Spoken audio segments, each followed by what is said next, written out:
दोस्तों, बहुत बहुत स्वागत है आज के इस वीडियो सेशन में। तो आज जो मैं एक बर्निंग टॉपिक लेकर आया हूँ वो इंग्लिश से रिलेटेड है। वो हमारे किसी टीचिंग मेथड से रिलेटेड नहीं है। इंग्लिश के मैंने देखे कि जिन वीडियोस में आपको मोटिवेशन दिया गया था वो आपने बहुत ज़्यादा देखे हैं, और जिनमें मैंने कुछ रूल्स बताए हैं वो आपने नहीं देखे हैं। इससे मुझे बहुत ही दुख हुआ। देखिए, बूंद बूंद से जिस तरह से घड़ा भरता है, उसी प्रकार से एक एक रूल सीख करके ही आप आगे बढ़ सकते हैं, आपको मजबूती देगी। लेकिन एक बात और मेरे समझ में आई जो कि बिल्कुल सही है, मैं हर वीडियो में बताता हूँ कि बहुत ज़्यादा रूल से भी कोई चीज़ नहीं सीखी जा सकती है। क्योंकि जिस तरह से हमने अपनी मातृभाषा मदर टंग हिंदी सीखी है, उसी प्रकार से हम दूसरी भाषाएं और सीख सकते हैं। क्योंकि मैं खुद बॉलीवुड से हूं, मैंने आपसे बोला कि बॉलीवुड में एक्टर क्या करते हैं, एक से अधिक लैंग्वेज बोलते हैं वो लोग। कहीं मलयालम में काम कर रहे हैं तो मलयाली भाषा उनको आती है, अगर कन्नड़ी फिल्म में काम कर रहे हैं तो कन्नड़ भाषा आती है, ठीक है। तेलुगु तमिल भाषाएं वो जानते हैं, मराठी जानते हैं, पंजाबी जानते हैं, गुजराती जानते हैं। तो आप ये बताइए मुझे कि एक व्यक्ति एक से अधिक लैंग्वेज कैसे सीख सकता है? तो ये वो लोग सीखते हैं लिसनिंग के जरिए। लिसनिंग एंड स्पीकिंग, ये दो जबरदस्त मेथड हैं, इसके बिना नहीं आ सकती। क्योंकि हमने भी तो यही सीखा था, बचपन से हमने सीखा था कि इंग्लिश हमें कैसे आएगी। तो हम आपको बताते हैं, देखिए ध्यान दीजिए हमारी बात को आप। अगर मान लीजिए आप कहते हैं चलिए इंग्लिश रूल से आती है, क्योंकि मुझे कुछ लोगों ने कांटेक्ट किया और बताया, क्योंकि मैं अपनी क्लासेस भी लेता हूं, तो वहां पर 3 क्वेश्चन किए गए। एक, इंग्लिश को हमको रूल्स नहीं पता इसलिए इंग्लिश नहीं आती। दूसरा क्वेश्चन था कि हमें वर्ड मीनिंग्स नहीं आती, यानी हमारा वोकेब्स बहुत कमजोर है इसलिए इंग्लिश नहीं आती। कुछ लोगों ने कहा भाई मैं सही से ट्रांसलेट नहीं आता इसलिए मैं इंग्लिश नहीं आती। तो 3 क्वेश्चन है जिसका जवाब दे रहे हैं कि आपको रूल्स जो हैं इंग्लिश में नहीं आते, क्या इसलिए इंग्लिश नहीं आती? या आपकी वर्ड मीनिंग्स कमजोर है इसलिए इंग्लिश नहीं आती? या आप ट्रांसलेट नहीं कर पाते ठीक से हिंदी से इंग्लिश में इसलिए नहीं आती? तो तीनों जो आपके मिथ हैं, तीनों जो आपके मिथक है ना, वो बेकार है। कोई ज़रूरी नहीं कि इंग्लिश सीखने के लिए बहुत रूल्स की ज़रूरत हो, बहुत ज़्यादा वर्ड मीनिंग्स की ज़रूरत हो, या आपको ट्रांसलेट की ज़रूरत हो, ठीक है। तो आज हम इसका भ्रम तोड़ देंगे। 100% आप वीडियो पूरा देखिए, स्किप मत कीजिएगा, बहुत ज़बरदस्त आप लोग देखिए। मैं यहाँ तक जानता हूँ कि अगर मान लो कोई अंग्रेज़ में कोई कोई अंग्रेजी बोलने वाले देश में, इंग्लैंड में, मान लो अमेरिका में कोई एक अनपढ़ किसान है, क्योंकि हर देश में अनपढ़ लोग होते हैं। कोई अनपढ़ किसान है तो क्या उसने, मुझे बताइए, ग्रामर का रूल्स सीखा था इंग्लिश बोलने के लिए? बचपन से उसने जैसा सुना वैसा ही तो बोला। जैसे हमने सुना हिंदी बचपन से लोगों को बोलते हुए हमारे आसपास, वैसे ही हमने इंग्लिश जो है हिंदी सीख ली बचपन से। उसी प्रकार से जब तक आप लिसनिंग पावर मजबूत नहीं करोगे तब तक आप सीख नहीं सकते, ठीक है। रूल्स और यहाँ पर वर्ड मीनिंग्स और ट्रांसलेशन मायने नहीं रखता है। क्यों? क्योंकि स्पीकिंग कम्स बाय स्पीकिंग, ये रूल है, ध्यान लीजिए, अपने दिमाग में से रख लीजिए। Speaking comes by speaking and it 100% deals with practice, because practice is the only one way which makes you a good English speaker like most other native speakers of the world। ये आपको ध्यान देना है। तो दोस्तों, हम अंग्रेजी listening and speaking method के जरिए ही सीख सकते हैं। हिंदी भी हमने ऐसी सीखी है। और एक बात बता दूं, जैसा जरूरी है, अब जरूरी है कि अंग्रेजी क्या होगी, इट इज मस्ट, है ना, जरूरी है, इट इज मस्ट। तो इंग्लिश सीखना जरूरी है, ये वीडियो देखना जरूरी है, तो it is must, it is must, it is must को ध्यान रखना आपको है। देखिए, स्कूल में केवल रीडिंग राइटिंग सिखाई जाती है। हमारी शुरुआत कहाँ से होती है? स्कूल से होती है। तो वहाँ पर एक सब्जेक्ट के रूप में हमें रीडिंग और राइटिंग सिखाई जाती है, बोलने पर उतना ध्यान नहीं दिया जाता, ठीक है। अगर इंग्लिश लिसनिंग स्पीकिंग आपकी है तो आपको फ्लुएंसी आ जाएगी, इसमें कोई दो राय नहीं, ठीक है। सो इंग्लिश आपको इसलिए नहीं आती क्योंकि आपने इंग्लिश एज ए सब्जेक्ट सीखी है और मैंने एज ए लैंग्वेज सीखी है। मजबूरी में सीखी हो चाहे जैसा सीखी हो, मैं भी गरीब मिडिल क्लास फैमिली से हूँ, तो मैंने भी मजबूरी में सीखी, सनक में सीखी है और प्रैक्टिस करके ही सीखी है। तो and language comes naturally and the only way to learn English is listening and speaking. For this purpose, guys, you don't need to make excuses that you don't have any circumstances, you don't have any environment of English speaking, and you have to create an environment by yourself. So make a diary, talk to yourself, खुद से बात कीजिए, एक diary बनाइए, उससे बात कीजिए, या आसपास कोई है तो उससे बात कीजिए, मतलब लिख करके, बोल करके, जैसा भी होता है। डायरी में भी हम लोग बोलते ही हैं, समझो, अगर कोई चीज़ लिखते हैं डायरी में, समझो बोल रहे हैं, अपने आप से बात कर रहे हैं, है ना। एन फ्रैंक की जैसे डायरी थी, बहुत फेमस हुई थी, तो उसी प्रकार आप खुद लिखिए अपनी बातों को, ठीक है, समझिए, बड़े आराम से आप आ जाएंगे। क्योंकि देखिए, पहला जो मिथ हमारा रूल्स का है, मैं बता दूं आपको, रूल्स में देखिए, मैंने बोल दिया कि अगर रूल्स सीखना होता तो एक अनपढ़ व्यक्ति जो है हिंदी यहाँ कैसे सीख सकता है? क्या हमको हिंदी जो है के लिए ग्रामर सिखाया गया था बचपन में? नहीं, ठीक है। तो रूल्स से अंग्रेजी नहीं आती है। अब हम बढ़ते हैं अपने दूसरे पड़ाव पर, जो है वर्ड मीनिंग, जिसके लिए बहुत एक्सक्यूज किया जाता है कि वर्ड मीनिंग हमारी कमज़ोर है। तो हम बताएं कि वर्ड मीनिंग के लिए आपको कुछ भी ज़्यादा जरूरत नहीं है सीखने की। जो आपके पेट वर्ड्स हैं, जो आपको आते हैं, खुद से बचपन से आते हैं, 400-500 शब्द की ज़रूरत पड़ेगी। 400-500 वर्ड अगर आपको आते हैं तो आप अंग्रेजी धारा प्रवाह बोल सकते हैं। क्योंकि अंग्रेजी में ना लगभग 50 लाख वर्ड्स ऐसे हैं, 50 लाख वर्ड्स हैं, and each and every day in dictionary में 1-2 वर्ड रोज बनते रहते हैं, जुड़ते रहते हैं, है ना। तो हमें ध्यान देना है कि वर्ड मीनिंग बहुत ज़्यादा रटना नहीं है, ठीक है। अब ध्यान ये देना है कि वर्ड मीनिंग अगर रटना है तो ठीक है, बहुत अच्छी बात, अपना वोकैब्स मजबूत कीजिए, लेकिन उनका इम्प्लीमेंटेशन जो है, उनका यूज आपको सही तरीके से करना आना चाहिए। ये बहुत ही प्रॉब्लम है, मैं आपको प्रूफ के साथ बता सकता हूँ। देखिए, जो वर्ड आपको आता है उसी से बनाइए। मान लीजिए आप प्रॉब्लम में है, ठीक है, नहीं आपको वर्ड आता है, चलिए ठीक है। अब एक वर्ड देखिए यहाँ पर, माइंड, MIND। माइंड माने क्या होता है? दिमाग ना। माइंड मतलब दिमाग होता है, आप यही जानते हैं या बहुत जान गए। तो डोंट माइंड आपने सुना होगा, है ना। माइंड मत करना, बुरा मत मानना, ये आपने सुना होगा, ठीक है। माइंड योर लैंग्वेज, है ना, अपनी जबान पर लगाम दीजिए, ध्यान दीजिए। तो माइंड का मतलब जो होता है वो होता है ध्यान देना। क्या आपने समझा? माइंड का मतलब केवल दिमाग होता है? माइंड माने ध्यान देना भी होता है। आप कभी मेट्रो में अगर यात्रा कर रहे हैं, दिल्ली में देखिए मेट्रो जो ट्रेन चलती है, तो उसमें एक आता है कि माइंड द गैप्स। उसमें बोलता है ना स्पीकर से कंप्यूटर, तो क्या बोलता है ट्रेन में, बोगी में? Mind the speaker, sorry mind the gap, है ना। माइंड द गैप का मतलब क्या होता है? गैप बना कर रखिए, गैप पर ध्यान दीजिए। अगर गैप पर ध्यान नहीं देंगे तो दिक्कत हो सकती है। मान लो किसी का कपड़ा फंस गया, हम साइकिल चला रहे हैं, अब साइकिल चलाते समय मान लीजिए कपड़ा किसी का फंस गया, दुपट्टा फंस गया, तुम क्या बोलेंगे? आए कि दुपट्टा आपका फंस गया, दुपट्टे पर क्या कीजिए? दुपट्टे पर ध्यान दीजिए। तो क्या बोलेंगे ध्यान देने के लिए? Pay attention to, pay attention to your dupatta, ऐसा बोलेंगे। कि heed to your dupatta, heed माने भी ध्यान देना, SEED, हीड माने ध्यान देना, पे अटेंशन माने ध्यान देना। तो वहां वो चीज लागू नहीं होगा। मेरे कहने का मतलब जो वर्ड है उसका इंप्लीमेंटेशन, उसका यूज सही तरीके से कीजिए, ये बहुत बड़ी चीज है। तो आप सीधा बोल दिए mind, mind your dupatta madam, दुपट्टे पर ध्यान दीजिए मैडम। तो माइंड माने ध्यान देना। मान लो कहीं पर कोई काम हो रहा है, अब आपका सर जो है लड़ सकता है आगे धड़ाम से, है ना, तो आप बोल सकते हैं माइंड योर हेड, जरा अपने, है ना, सिर पर ध्यान देना। पढ़ाई पर ध्यान देना, माइंड योर स्टडी। और माइंड का मतलब ये आप समझ के ध्यान देना होता है ना, जैसे don't mind, mind your self भी होता है भाई, आप खुद पर ध्यान दीजिएगा, हैं। और भी तमाम चीज़ें माइंड से बना सकते हैं। मैंने बोल दिया कि हम माइंड का यूज जो है केवल दिमाग नहीं होता है, ठीक है। या मान लीजिए अभी एक वर्ड है मीन, मीन माने होता मतलब, है ना। इसका मतलब क्या होता है? इट मीन्स, ऐसा करके आप बोलते हैं। मीट माने मतलब, मीन माने मतलब होता है, और मीन का मतलब मतलबी भी होता है। तो उस वर्ड का कहाँ पर क्या यूज है आपको ध्यान देना है। जैसे कि मैं बताऊँ आपको, अब मान लीजिए देखिए, जब हमें ये बात ध्यान देना है कि क्या हम हिंदी से अंग्रेजी जब सीखते हैं, एक और प्रॉब्लम आती है, ठीक है। जैसे मान लीजिए बोला इफ यू में, हाँ एक वर्ड है, देखिए मान लीजिए आपको प्रॉब्लम आती है कि हमारे पास लिमिटेड वर्ड है ना, उनसे हम कैसे बनाते हैं। तो वर्ड का सही यूज क्या हो सकता है? अब वर्ड का सही यूज में हम आप बताएं कि कंप्लीट और फिनिश 2 वर्ड हैं ऐसे, दिमाग में आ गया बात। देखिए आप बता रहे हैं, अब कंप्लीट का मतलब पॉजिटिव सेंस में होगा और फिनिश का मतलब निगेटिव सेंस में होगा।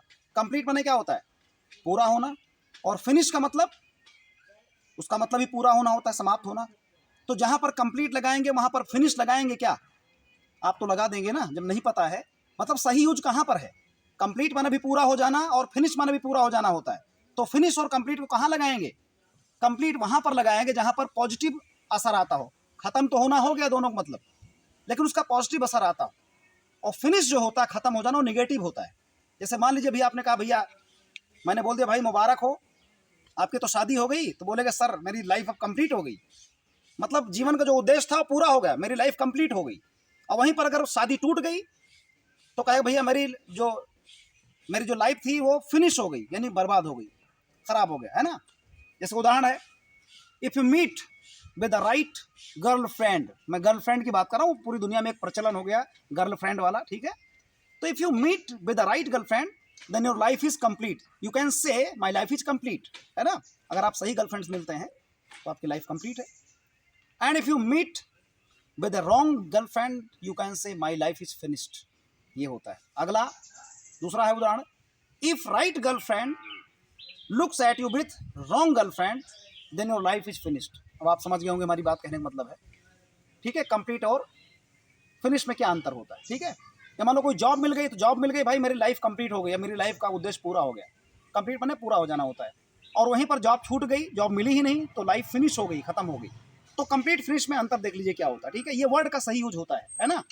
और आपको ध्यान देना है कि जो वर्ड आपको पता है ना वही बोलना। जैसे मान लीजिए हिंदी में क्या बोलते हैं आप हिंदी में बोलते हैं कि जल, पानी का मतलब क्या होता है, पानी। जल भी होता, नीर भी होता है। तो आप क्या बोलते हैं कि मुझे नीर दे दो, मुझे जल दे दो, यही कहते हैं मुझे पानी दे दो, मैं पानी पीने जा रहा हूँ, मैं पानी पीना चाहता हूँ।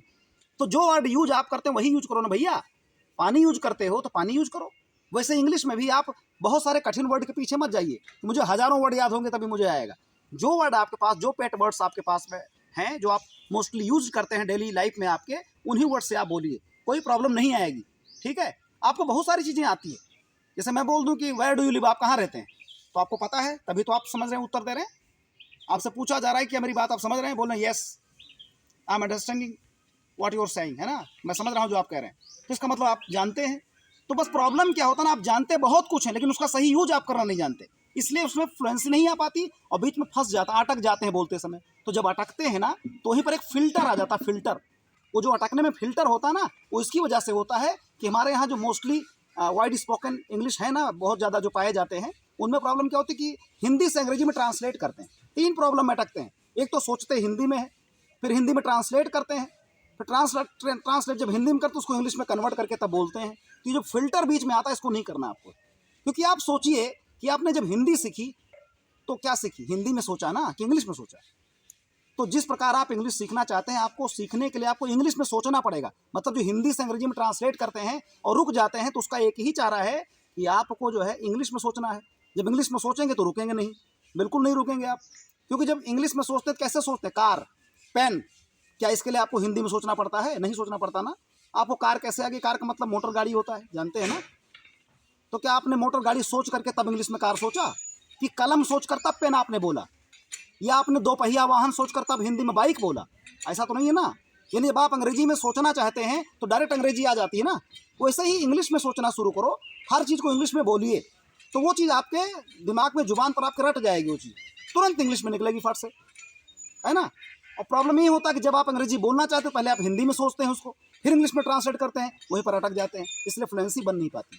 तो आपको वर्ड बहुत सारे याद हैं, बहुत सब कुछ पता है आसपास अपने, हर चीज़ इंग्लिश में आपको पता है। रोड है, वे है, रास्ता, स्कूल है ना, शर्ट है। अब शर्ट है तो क्या इसको हम बताएं कमीज़? कमीज़ हिंदी में कमीज़ सोचकर तो शर्ट नहीं बोला ना। तो वैसे ही इंग्लिश बहुत आती है आपको, जितना आती हो उसी से आप जो है यूज़ कीजिए, बिल्कुल अच्छी तरह से आ जाएगी। और अगर प्रॉब्लम मान लो होती भी है, मान लो कहीं आपको बोलना हुआ कि तुम भद्दे दिखते हो, मतलब तुम सुंदर नहीं दिखते हो, है ना, तुम कुरूप दिखते हो, तो आपको कुरूप की अंग्रेजी नहीं आती, तो कुरूप का अच्छा क्या होता है? सुंदर का ब्यूटीफुल तो होता है ना, लवली तो होता है, जानते होंगे। तो उसी का उल्टा अपोजिट बोल दीजिए। मान लो बोलना यू आर ब्यूटीफुल, आप सुंदर हैं। अब आपको यही बोलना है यू आर ब्यूटीफुल, आपको नहीं आ रहा है तो यू आर नॉट अगली बोल सकते हैं, आप अगली नहीं, कुरूप नहीं है। आपको बोलना है दिस इज गुड, ये अच्छा है, और आपको अच्छा का अंग्रेजी नहीं आ रही है तो दिस इज नॉट बैड बोल दो, है ना। ये बुरा नहीं अर्थात ये अच्छा है, एकदम क्लियर हो जाएगा, अपोजिट बोल दीजिए। बहुत सारे ऐसे चारे हैं जिसके माध्यम से आप अंग्रेजी सीख सकते हैं, ऐसा कुछ नहीं, कोई एक्सक्यूजेज नहीं है। अब एक बात तो बहुत स्ट्रांग पॉइंट जो चल रहा है ना, वो चल रहा है कि वर्ड सही यूज कैसे करें हम। अब कुछ वर्ड का हम यूज आप बता रहे हैं जो कि आप सही यूज नहीं करते, ऐसा नहीं मतलब कि आपको वर्ड आता नहीं, उसका सही यूज, उसका सही इंप्लीमेंटेशन में प्रॉब्लम होती है। देखिए कुछ वर्ड और हम आप बताते हैं। जैसे देखिए एक वर्ड है ब्लो, BLOW, ब्लो, और दूसरा वर्ड आपका है फ्लो, FLOW, फ्लो। अब ब्लो माने भी बहना होता है, ठीक है, और फ्लो का मतलब भी बहना होता है। अब ब्लो और फ्लो में क्या अंतर है बताइए, अगर आप जानते हो। BLOW, ब्लो माने बहना और फ्लो माने भी बहना, तो दोनों अलग अलग जगह पर यूज होंगे। ऐसा नहीं कि हर जगह पर मेरे पिताजी का नाम सुंदर लाल चड्ढा है तो my father's name is red under bear कर दोगे, red under bear, Sundar Lal Chaddha, red under bear, ऐसा नहीं होगा कि वर्ड टू वर्ड ट्रांसलेशन करेंगे, जैसा लिखा वैसे ही करेंगे, है ना, सही यूज करेंगे। तो ब्लो का यूज जब होता है सेंस में, जब हम उसका सेंस जो है हवा लेते हैं, है ना। और फ्लो का वहाँ पर यूज होता है बहने का मतलब जहाँ पर कोई लिक्विड चीज़ होती है। तो लिक्विड और गैस में ध्यान रखना आपको है, ठीक है। कोई लिक्विड चीज़ बहती है, पानी बह रहा है, द वाटर इज फ्लोइंग हो जाएगा। नदी बह रही है, द रिवर इज फ्लोइंग हो जाएगा, ठीक है। लेकिन वहीं पर हवा बह रही है तो वाइंड इज ब्लोइंग होगा, ठीक। हॉर्न बजाने के लिए, चूंकि हॉर्न बजाया जाता है तो हवा फूंक मारते हैं ना उसमें, तो होता है ब्लो द हॉर्न, होता है गाड़ियों में लिखा भी रहता है, ट्रक में बहुत लिखा रहता है blow the horn, please please blow the horn, है ना। तो वो हवा के माध्यम सुनाई पड़ता है ना हॉर्न, तो ब्लो होता है। या बर्थडे पार्टी वगैरह होती है तो आप क्या करते हैं, कैंडल को पहले पहले केक थोड़ी काट देते हैं, तो क्या बोलते हैं, पहले बोलते नहीं भाई कि पहले सर एक काम करो, पहले मोमबत्ती कैंडल बुझा तो दो। तो कैंडल बुझाने के लिए क्या होगा, हम फूंक मारेंगे ना उसमें, तो ब्लो आउट द कैंडल करेंगे या ब्लो द कैंडल करेंगे। ब्लो माने बुझाना होता है। अब बुझाना सेंस किसमें, हवा के माध्यम से लगा, तो ब्लो जो होगा, ब्लो माने बहना, वो होगा आपका हवा के सेंस में, और फ्लो जो होगा लिक्विड चीज़ में होगा। मान लीजिए गुब्बारा है, अब अगर इंग्लिश में पूछा जाए गुब्बारे में हवा भर दो, अब गुब्बारे में हवा भरना है तो क्या फिल करेंगे, फिल तो बोलेंगे नहीं कि fill the air in the balloon, balloon में जो है एयर भर दीजिए, ऐसा नहीं हो सकता है, उसके लिए भी ब्लो होता है। तो हर वर्ड का अपना अपना यूज है, उसको आपको सीखना है कि जो वर्ड आप जानते हैं उसका यूज कहाँ पर, सही तरीका क्या है उसका। तो ब्लो द बलून्स हो गया, ठीक है, गुब्बारों में हवा भर दीजिए। अब वहीं पर देखिए आगे हम आपको समझाते हैं, कुछ और पॉइंट्स हमारे हैं, आपको समझ लेना है इस बात को कि एक और है, हाँ मुझे याद आ गया इसी पर ब्लो वाले पे, कि कहते नहीं कि अपनी बात अपने मुंह मियाँ मिट्ठू बनना, आपने सुना होगा हिंदी में, अपने मुंह मियाँ मिट्ठू बनना, यानी खुद ही अपनी तारीफ करना। उसमें भी होता है कि मैं अपनी तारीफ खुद नहीं कर रहा हूँ भाई कि मैं बहुत अच्छा हूँ, तो I don't blow my own trumpet, TRUMPT, trumpet मैंने तुरही बजाना, अपनी तुरही खुद बजाना, मतलब अपनी तारीफ खुद करना। तो I don't blow my own trumpet, मतलब मैं अपनी तारीफ खुद नहीं करता हूँ, तो उसमें भी ब्लो देखो आ गया। इसके बाद हमारा अगला वर्ड है, मान लीजिए एक वर्ड है किल, KILL। किल का मतलब क्या होता है, हत्या करना, मार डालना, और मर्डर का मतलब भी वही होता है, मर्डर माने भी कत्ल कर देना होता है, ठीक है, मार डालना। तो किल और मर्डर ये दो अलग अलग वर्ड हैं, क्या आप मानते हैं इसको, शायद नहीं मानते होंगे आप, क्योंकि किल का मतलब भी मार डालना और मर्डर का भी मतलब मार डालना होता है, लेकिन दोनों में बहुत बड़ा डिफरेंस है, ठीक है। किल का मतलब अच्छा भी होता है, जैसे मान लीजिए आप बहुत अच्छे सज संवर कर निकल रहे हैं, आपकी बर्थडे पार्टी है और आपको किसी लड़की ने बोल दिया कि you look like a killer, really you look like a killer today, आज आप जो है एकदम किलर जैसा लग रहे हैं। तो किलर का मतलब क्या होता है, खूनी, कतली लग रहे हैं आप, किसी का हत्यारा लग रहे हैं, ऐसा नहीं है। उसका मतलब है आप बिल्कुल किल काट डालने वाले, मार ही डालेंगे, मतलब अपना अच्छा लग रहा है कि आप मार डालेंगे, इसका मतलब कि आप अच्छे लग रहे हैं, you look like a killer today, है ना। तो इसका मतलब अच्छा होता है, तो आपको सेंस में लगाना है इंग्लिश को, ठीक है, उसका यूज कहाँ करना है। अब उसे मर्डर हो जाएगा, तो यहाँ पर मर्डर नहीं बोलेंगे कि यू लुक लाइक मर्डर, आप जो है जघन्य, आप हत्यारे लगते हैं, आप खूंखार एकदम कत्ल करने वाले लगते हैं, तो ये आपको ध्यान देना है, ठीक है। तो ये मेरे ख्याल से आपको काफ़ी अच्छा महसूस हुआ होगा। और दूसरा है, देखिए जैसे अभी मान लो आपको बोलना है कि मैं जिम जाता हूँ भैया, जिम करता हूँ मैं, तो जिम करता हूँ तो क्या होगा, I am doing gym, I am doing gym नहीं होगा ना, मैं जिम करता हूँ, आई एम वर्किंग जिम, तो उसका क्या होगा बोलिए, सोचो, मैं जिम जाता हूँ, मैं जिम करता हूँ, तो उसका वर्क आउट होता है, जानते हैं ना, I am working out, this days I am working out, इन दिनों मैं एक्सरसाइज कर रहा हूँ, व्यायाम कर रहा हूँ, या मैं वर्किंग आउट कर रहा हूँ, जिम जा रहा हूँ, ठीक है, इसका मतलब ये होगा। तो आपको हर वर्ड का सही इंप्लीमेंटेशन करना है, सही यूज करना है। अगला हम आपको देखते हैं, मान लो हमने पूछा आपसे कि पंखा चल रहा है, पंखा चल रहा है, क्या होगी इंग्लिश बताइए, सोच लिए होंगे ना, बोलते ही मेरे सोच लिए होंगे, पंखा चल रहा है क्या होगा, द फैन इज वर्किंग, ठीक, द फैन इज वर्किंग। मैंने पूछा, मैंने क्लास में पूछा, ये तब मैं वीडियो बना रहा हूँ, मैंने पूछा लोगों को, टेस्ट लिया कि क्या होगा इसका, लोगों ने यही उत्तर दिया जो मैंने बताया आपको, रिप्लाई यही आया। तो पंखा चल रहा है तो ये नहीं होगा द फैन इज वर्किंग, ठीक, या द फैन इज रनिंग, पंखा चल रहा है, फैन इज मूविंग भी नहीं होगा, आप सोच रहे होंगे, तो सीधा होगा एकदम सिंपल सा यार, इतना दिमाग नहीं लगाना है, the fan is on, the fan is on हो गया। पंखा नहीं चल रहा है, द फैन इज ऑफ, सीधी बात, इसको नहीं बोलना the fan is not working, काम नहीं कर रहा है, ठीक। तो आपको इतना ज़्यादा डीपली नहीं सोचना, डेप्थ में नहीं जाना है, समझ गए आप मेरी बात को। तो ये होता है इंग्लिश का सही तरीका सीखने का, जो बहुत ही प्रॉब्लम है, ऐसा नहीं कि आपको कुछ नहीं आता, आपको सही तरीके सही वे में काम करना है, ठीक है। तो ये होता है, अगर आपको ध्यान देना है, मान लीजिए कुछ चीज़ें आपको आती हैं, देखे जो एक्टिव और पैसिव फार्मूला है वो भी ऐसे ही होता है। राम किल्ड रावण, राम ने रावण को मार डाला, अब इसका पैसिव क्या होगा, मतलब कि ट्रांसफॉर्म हो जाएगा, सेंटेंस का ट्रांसफॉर्म, ट्रांस माने बदलना, फॉर्म माने रूप, जिसका रूप बदल जाए, जिसका फॉर्म ट्रांस हो जाए वो ट्रांसफॉर्मेशन होता है, ठीक है। तभी तो बिजली का ट्रांसफार्मर लगा है, जो ट्रांस कर देता है, जो उसका बिजली का रूप होता, फॉर्म होता है 11,000 वोल्टेज का, वो 440 वोल्टेज में उसको ट्रांस कर देता है, बदल देता है, ठीक। ट्रांसजेंडर वर्ड आपने सुना होगा, जो हिजड़े होते हैं जिन्हें हम लोग हिजड़ा बोलते हैं, उनको क्या बोलते हैं, ट्रांसजेंडर। उनका जेंडर जो ट्रांस है, ट्रांस का मतलब बदला हुआ। तो ट्रांसफॉर्मेशन एक टॉपिक हमारा इंग्लिश में है। ट्रांसफॉर्मेशन यानी सेंटेंस का फॉर्मेशन जो रूप है वो ट्रांस हो जाता है, बदल जाता है, लेकिन सेंस नहीं बदलता। इस लहजे में आपको सीखना है। सबसे बढ़िया टॉपिक इंग्लिश में सीखने का ट्रांसफॉर्मेशन है। मतलब बात वही हो जाएगी, कहने का तरीका अलग हो जाएगा। जैसे एक्टिव वॉइस और पैसिव वॉइस के सेंटेंसेस होते हैं। राम किल्ड रावण, राम ने रावण को मारा, तो Ravan was killed by Ram, Ravan Ram के द्वारा मारा गया। मतलब मीनिंग वही रह जाए। यू आर ब्यूटीफुल, इसका मतलब यू आर नॉट अगली। दिस इज ब्यूटीफुल, इसका मतलब इट इज नॉट अगली। यू आर गुड, इसका मतलब यू आर नॉट बैड। मतलब वही निकलेगा, अटकेंगे नहीं अगर आप दिमाग लगाएंगे, ठीक है। अब अगर बोलना है कि वो चालू व्यक्ति है या वो लड़की बड़ी चालू है, तो चालू का मतलब क्या क्या समझेंगे, वो गाड़ी है क्या, कि she is running, she is working, चालू है, वो चल रही है। चालू का मतलब स्मार्ट होगा, क्लीवर होगा, है ना। तो ये वाला दिमाग लगाएं। तो मुझे लगता है कि ये वाली वीडियो आपको बहुत काम करी होगी। बाकी आगे मैं इसी प्रकार से, अब मैं डायरेक्ट बहुत रूल नहीं बनाऊंगा, मुझे पता लग गया कि आप क्या चाहते हैं। हम आपको सीधे डायरेक्ट इसी लहजे में आपको सिखाएंगे किस तरह से आपको बोलना है। मुझे लगता है ये काम बहुत तरकीब तगड़ी करेगी। और फिर मैं आपसे रिक्वेस्ट कर रहा हूं कि अगर बेसिक लेवल आपका कमजोर है, ग्रामर कमजोर है, तो वापस मेरा इंग्लिश का चैनल दूसरा है, राउंड 2 इंग्लिश चैनल, आप उसे देखिए। उस पर बेसिक लेवल से हम सिखा रहे हैं, क्योंकि वाकई में कहीं ना कहीं पर ग्रामर बेसिक भी सीखना जरूरी है। ऐसा नहीं होता कि रूल से आता है अंग्रेजी, अगर रूल ना सीखें, वर्ड मीनिंग ना सीखें, ट्रांसलेशन ना सीखें, ये गलत है। समझ गया ना। सीखना जरूरी है, लेकिन आप उसमें फंसे नहीं, इतना ज़्यादा उलझे नहीं उसके पीछे, ठीक है। जो चीज़ आप पास, बेसिक चीज़ें आप पास हैं, उसी प्रकार से आप ट्रांसलेट कर सीखिए। और ट्रांसलेशन में सबसे बड़ी दिक्कत है कि ट्रांसलेट करेंगे तो उलझेंगे। मैंने बताया नहीं आपको, आप हिंदी में सोचेंगे तब अंग्रेजी में ट्रांसलेट करेंगे। जैसे पंखा चल रहा है, अब वही द फैन इज रनिंग वाला दिमाग लगाएंगे, द फैन इज ऑन भी कर सकते हैं ना। तो ट्रांसलेशन में वहाँ दिक्कत होती है।